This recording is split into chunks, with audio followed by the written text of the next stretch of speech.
क्या आपके माइंड में भी ऐसा आता है कि ये जो दो चैप्टर इंटर के, audit of item of financial statement और डिफरेंट टाइप ऑफ एंटिटी, इन दोनों चैप्टर को कैसे कवर किया जाए, या आपके अभी तक ये पेंडिंग है और आप परेशान हैं इन दो चैप्टर को लेकर?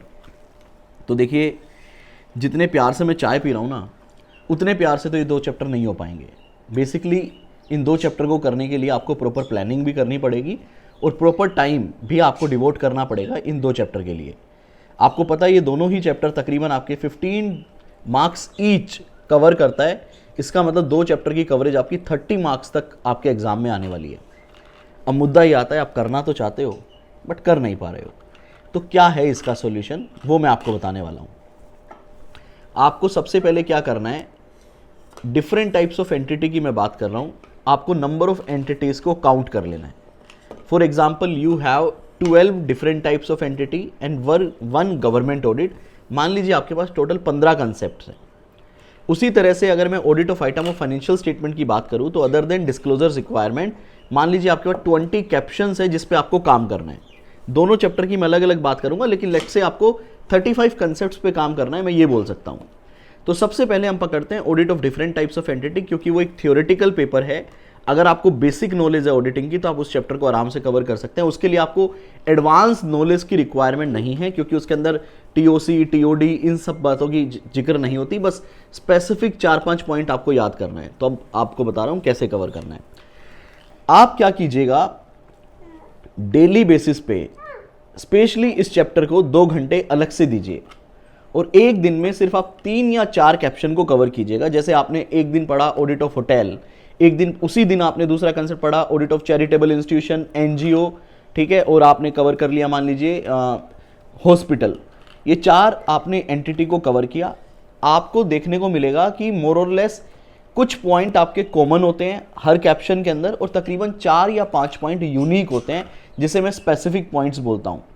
अब ये 2 घंटे आपने रिवाइज करने के बाद 4 एंटिटी यहां पे आपने छोड़ नहीं देना है। चाहे आप एग्जाम से पहले 5 दिन पहले ही मेरी वीडियो क्यों ना देख रहे हो, आपको उन 4 एंटिटी के पर एंटिटी बोल रहा हूं, 4 यूनिक पॉइंट लिखने हैं। अगर एजुकेशनल इंस्टीट्यूशन पे कोई भी क्वेश्चन आए तो आपको पता होना चाहिए वो 4 यूनिक पॉइंट क्या हैं। अब 4 यूनिक पॉइंट बनाने के 2-4 अलग अलग तरीके होते हैं जो मैं क्लास में बनाता हूं। एक पॉइंट आप स्पेसिफिक, 1 या 2 पॉइंट आप स्पेसिफिक रिवेन्यू सोर्स पे बना सकते हैं, क्योंकि आपको पता है अगर आप हॉस्पिटल का ऑडिट कर रहे हैं तो उसका रिवेन्यू सोर्स अलग है।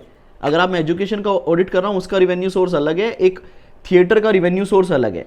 तो आप स्पेसिफिक 2 पॉइंट रिवेन्यू सोर्स पे बना सकते हैं, स्पेसिफिक 2 पॉइंट आप उस इंडस्ट्री के स्पेसिफिक एक्सपेंस पे बना सकते हैं।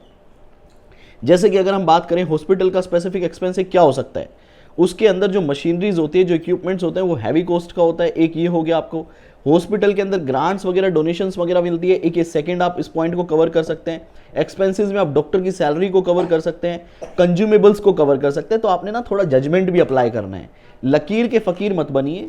3-4 कैप्शन को रीड कीजिए, उसमें से मान लीजिए 15 पॉइंट है बुक में, आप आइडेंटिफाई कीजिए 5 वो पॉइंट जो आपको आसान लग रहे हैं और वो आप फटाफट से लिखकर एक समरी बनाइए ताकि दूसरी बार आपको किताब ना पढ़नी पड़े। तो बुक के अंदर बहुत सारे पॉइंट है, आपको सारे याद नहीं करने हैं। You have to create a summary of 4 to 5 points each. और अगर आप ये बोले कि कपिल सर कोई ऐसा मंत्र बताओ ना कि जैसे चाय बनती है बढ़िया चुस्की लेके पीते हैं, कोई ऐसा तरीका बता दो जिससे डिफरेंट टाइप ऑफ एंटिटी एक ही बार में हो जाए, नहीं है मेरे पास।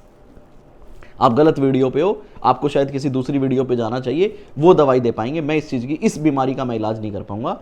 इसका इलाज ये है कि यू हैव टू गिव। अगर आपने आज तक नहीं किया तो इसका मतलब ये है कि आपसे नहीं हो रहा है, एक्सेप्ट इट।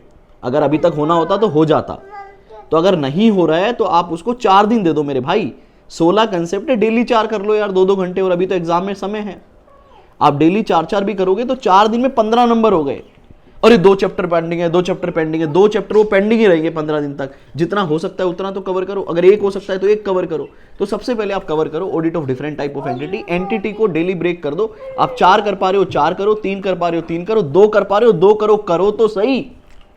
अगर आपको रिवीजन वीडियो देखनी है मेरी चैनल पे प्लेलिस्ट के अंदर already audit of different type of entity, government audit, NGO, hospital सारे हैं, कोऑपरेटिव सोसाइटी, सारी वीडियो मेरी यूट्यूब पे अवेलेबल है।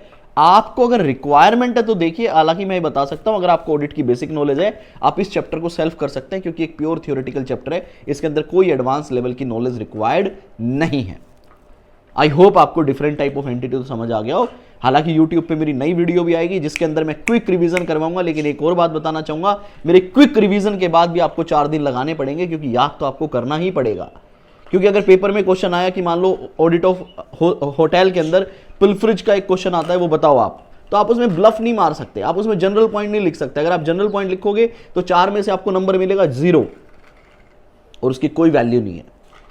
तो आपको बेसिकली स्पेसिफिक 4 पॉइंट तो याद करना पड़ेगा। Now you have to decide कि आप आज करने वाले हो या अगले अटेम्प्ट। अब तो बढ़िया हो गया, सितंबर अटेम्प्ट जल्दी आ रहा है, आपको सितंबर अटेम्प्ट में करना है। मेरे को ऐसा उम्मीद है कि आप अभी करेंगे और एक सीरियस मोड में, एक चार्टर्ड अकाउंटेंसी वाले स्टूडेंट की फील लेकर इस चैप्टर को खत्म करेंगे।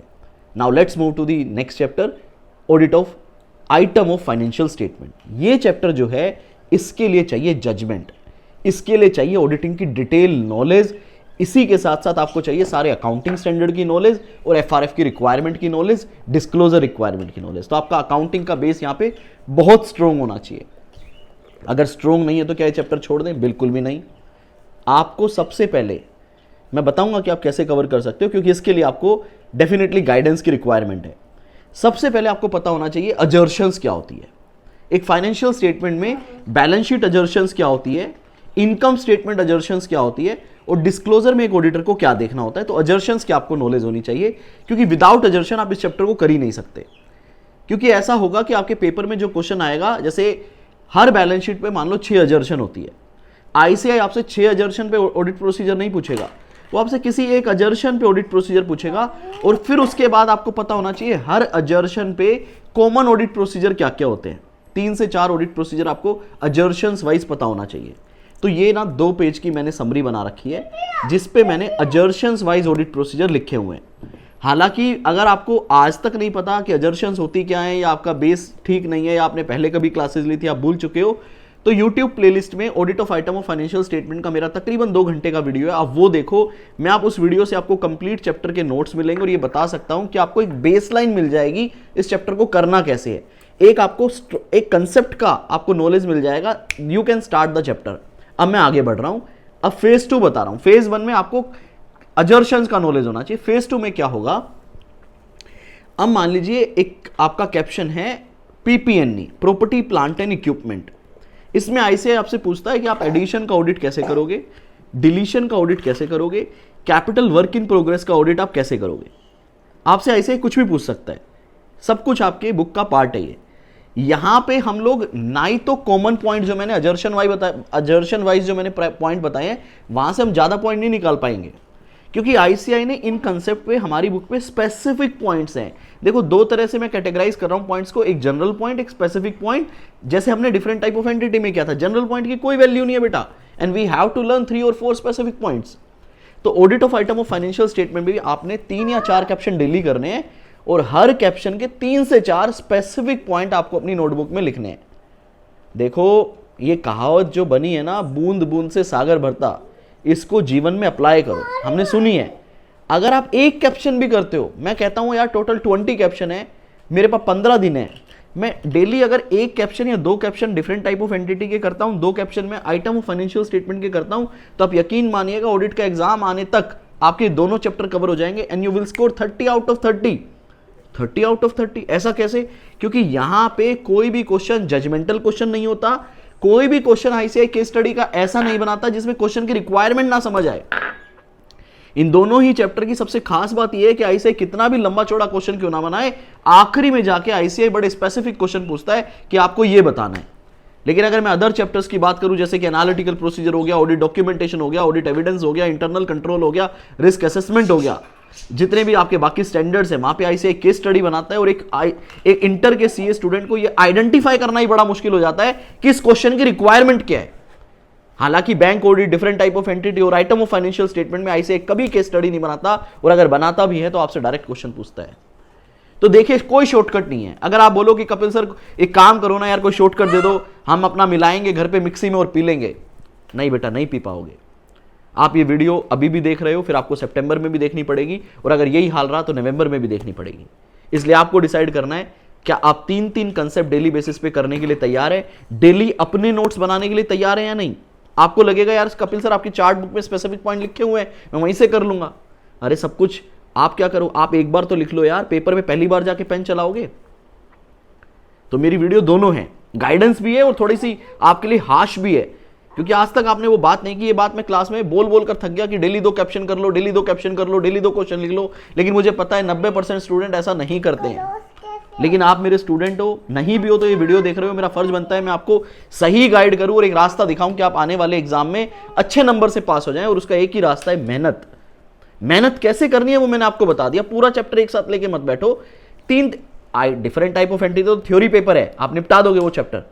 आइटम ऑफ फाइनेंशियल स्टेटमेंट के लिए मेरी पूरी वीडियो देख लो, फिर 3-3 कैप्शन पढ़ो और 3-3 कैप्शन पढ़ के उसकी समरी बनाओ, 3-3 कैप्शन पढ़ के उसकी समरी बनाओ और फिर अगले 3 कैप्शन पे बढ़ो। जब अगले 3 कैप्शन आप कर रहे हो आज, तो पिछले 3 को रिवाइज करो, फिर अगले 3 पे बढ़ो, पिछले 6 रिवाइज करो। इस तरह से आप इस चैप्टर को टारगेट करो। अब इस चैप्टर में एक पार्ट 2 भी आता है जो कि है डिस्क्लोजर रिक्वायरमेंट। मैं आपको साफ साफ बोलना चाहूंगा, डिस्क्लोजर रिक्वायरमेंट आप कितनी भी पढ़ लो, आपको याद नहीं रहनी। तो don't waste your time on disclosure requirement. मैंने अपनी वीडियो के अंदर तकरीबन 7 से 8 इंपॉर्टेंट डिस्क्लोजर रिक्वायरमेंट बताई है। मैं आपको बोल रहा हूं कि मेरे को लगता है कि उन्हीं में से ही आपके पेपर में डिस्क्लोजर रिक्वायरमेंट आ जाएगी। तो मेरी जो बताई गई डिस्क्लोजर रिक्वायरमेंट है वो जो आपको रिवीजन वीडियो में बताई है, साथ ही साथ इस अटेम्प्ट की आरटीपी एमटीपी में जो डिस्क्लोजर रिक्वायरमेंट आई है वो, और पिछले अटेम्प्ट की आरटीपी एमटीपी की डिस्क्लोजर रिक्वायरमेंट। सॉरी, ये तो बहुत सारी हो गई। अरे बाबू, जो मैंने 8-9 बताई है ना डिस्क्लोजर रिक्वायरमेंट, उन्हीं में से ही आधी तो इन दोनों आरटीपी में मिलेगी। कोई 2-3 एक्स्ट्रा मिल सकती है, वो आप करके जाइएगा। मैं आपको वादा करता हूं आपके पेपर की डिस्क्लोजर रिक्वायरमेंट कवर हो जाएगी और आप पेपर में लिख पाएंगे। तो आपको अब बस एक लाइन लिखनी है अपने सामने, I will score 30 out of 30 in these 2 chapter, audit of different types of entity and audit of item of financial statement। and आपका to do task क्या है? you will cover 3 entities in a single day and 2 or 3 item of the financial statement in a single day। you will make your notes और writing practice आपको जरूर करनी है। साथ ही साथ आरटीपी एमटीपी तो हम पूरी यूट्यूब पे करवा ही रहे हैं, वो भी आपको करनी है। I hope I am able to answer your query और आप इसको फॉलो करेंगे और मुझे पूरा विश्वास है कि आप मुझे प्राउड फील करवाएंगे by scoring 90+ marks in CA inter audit. Bye bye guys, take care, keep enjoying audit with Kapil. बहुत सारी वीडियोस आने वाली है यूट्यूब पे, फॉलो करते रहिएगा। जय हिंद।